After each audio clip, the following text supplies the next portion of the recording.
Testing. Right, so today we've got so much to do because I've been away in Milan of all places. So today I'm just going to start doing the raspberries. Some in a little pot, as you can see. And then what I'm going to do is I'm going to water everything. I need to put compost into the potatoes. And I also need to... what else do I need to do? I need to check the strawberry plants.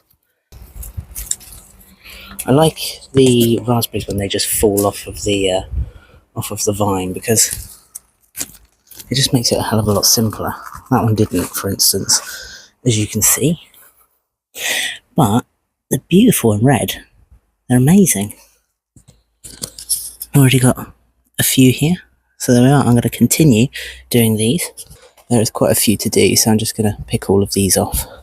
And then what I'm going to do is I'm going to go over the carrots. The kiwi is magnificent, and the colour is starting to change at the top. That was one of my concerns. Don't know what Amy's growing there, not a clue. We've got all the potatoes, the carrots, and just a little close-up of the pepper, because that is insane. And all of these tomatoes need to come off as well. Oh look, the first flower of the potatoes, and it's being pollinated. How fantastic is that? You can see all the new potatoes, they need compost, so I'm going to do those. Got more tomatoes there. But this has come back after its little haircut. That's doing really well. Oh no, got a rogue tomato in the lavender. But again, all of this needs sorting, so I'm just going to whiz through all of that right now. So we went out to Milan for a few days, in the centre of Italy. It's the capital, isn't it, actually? It's the capital of Italy. It's a beautiful place. And what we're seeing was some of the best architecture I've ever seen. And what I was going to say is one of the most noticeable things whilst we're out there is the amount of produce and food that they grow themselves.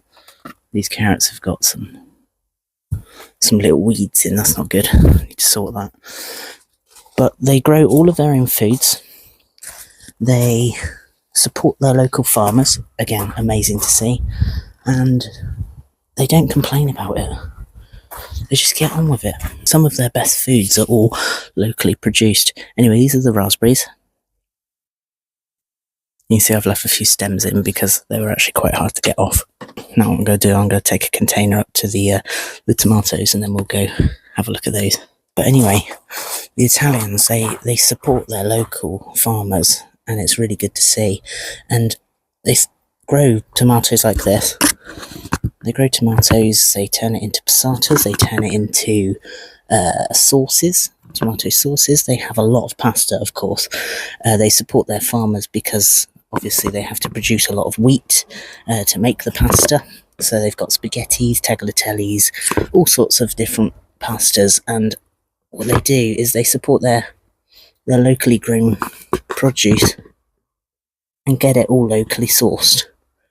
And what they do is they sell it in independent shops, which we got to see. It's really great to see that they're turning this into locally sourced produce.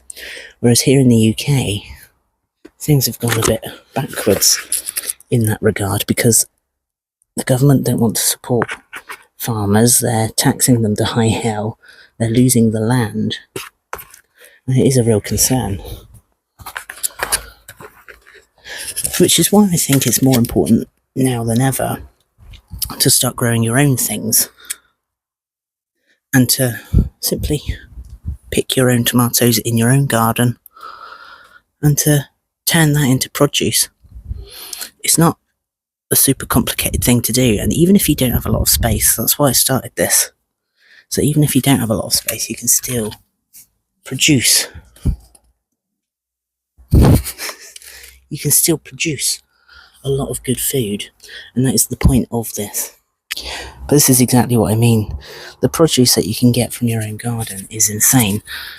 And even things like this, like little pots of fruit, these can easily be turned into jams. You can have them in your lunchbox. It's all easy stuff, and all because you chose to grow it yourself from a little fruiting plant that literally does all the work itself. I haven't done anything other than cut the leaves off to thin it out. That's pretty much all I've done with that one. It's just a twig, and it's producing food. Right, now what I'm going to do is I'm just going to quickly put some compost on top of the potatoes because they desperately need doing. They have grown loads since we've been away. We've only been away for 3 days, but you can see the difference between that and last time that they grew. And actually you can see the compost inside has actually started to lift. Look at that. I don't know if you can see that. So it's already shooting out of the compost. It's trying to escape and to grow and flourish into new potatoes. Like I said, you can see the amount of growth. I just see, look, where the compost is cracking. You can see that's where it's broken through the old soil compost. And it's making these little divots to escape. Alright, what I'm going to do is I'm just going to get a trowel and get this compost. I think this is quite important to show this process because a lot of people forget to do this part and they let it grow all the way up before they add the compost. Now this is quite important because when you do it in layers like this, instead of burying them and forgetting about them, it gives them more chance to produce more potatoes this way. Because what you're doing is you're stopping it at each level. That's literally all you're doing, is you're stopping it at each level, giving it a chance to flourish in the small space. And then when you cover it, what you're doing is then introducing a new space for it to grow and flourish. So you imagine the roots at the bottom, and you fill it to about there, about that high in the pot. What it does is it then spreads over all of the circumference of the pot and makes use of all of that bottom part. When it starts growing and then you introduce a new layer of compost, it then starts adding more roots onto that, and then basically you're creating like almost like a underground network of roots, so then start producing in different ways lots of potatoes. Is that good consumer advice on the channel for once? See, all I've done is taken it out to the top layer, and now that is where it's going to stay. I'm not going to do any more with that. And what it will do, it will then produce, hopefully like that one has, and flourish for the bees to start pollinating. So I'm just going to repeat the process for all of those, and then we'll put them back. And what else will we do? I need to do a water because I haven't watered in 3 days. Awful. Well, there's not actually that much water in here. This might be a bit difficult. I'm going to fill up the bucket. See this pigeon that's just landed on the fence? I don't know if you can see it from where you are. But what he does is he comes down to the contoniaster. That's where we put out his food. And what he's doing is he's just he's looking to me, because what he does is he waits outside the back door because he knows that's where the food is kept, and he's waiting for us to put it out.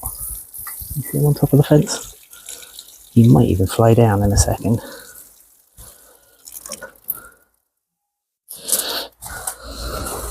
But notice that he's looking on. So yes, we look after our pigeon. We call him Peter. Don't know why, but that's his name. He seems very greedy because we have 3 little big bird feeding points, and he basically empties all of them.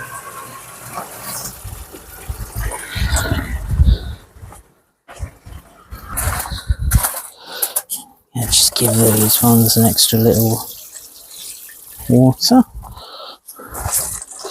Now the potatoes, they actually like being dry. It has helped them in their growing process, and that's probably why they're flowering already. Now I planted them as winter potatoes, but as you can see, they're doing a hell of a lot better than winter potatoes.